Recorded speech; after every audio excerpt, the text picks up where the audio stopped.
Welcome to our channel. Today we how to log into Kubernetes dashboard, monitor cluster resources step by step clearly. To log into the Kubernetes dashboard, start by ensuring your Kubernetes cluster is up and running. Open your terminal or command prompt.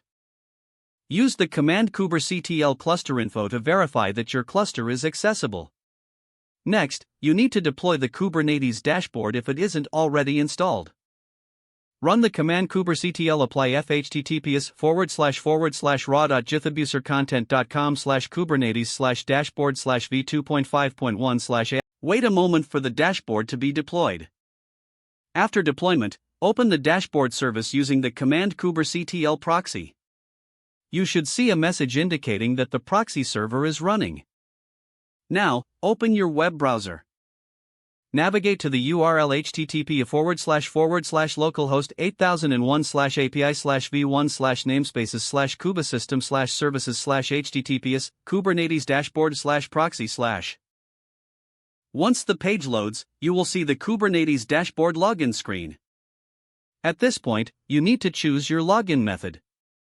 If you opt for a bearer token, retrieve a token by running the command kubectl n Kubernetes dashboard create token admin user. For a kubeconfig file, locate your kubeconfig path. After pasting your token or configuring your kubeconfig, click the Login button. Now you are logged into the Kubernetes dashboard. Take a moment to familiarize yourself with the interface. You'll find options to monitor cluster resources and view workloads. Explore various sections to gain insights into your Kubernetes cluster's performance.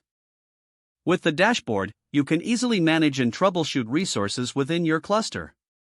If the page does not load, refresh the browser or try again in a private or incognito window. Make sure you are using the correct email address, then retype it carefully to avoid small typos. If your password is not accepted, use the reset option and create a new strong password you can remember. Check your spam folder for verification or security emails, then complete any requested confirmation steps. Enable two-factor authentication if available to improve account security and reduce unauthorized access risk. After signing in, review your profile details so your contact information and settings are accurate and current. If you see an error message, note it down and try again after restarting your device and internet connection. Log out when you finish, especially on shared devices, to keep your account and payment information secure. Don't forget to like this video and subscribe to our channel for more step-by-step tech guides.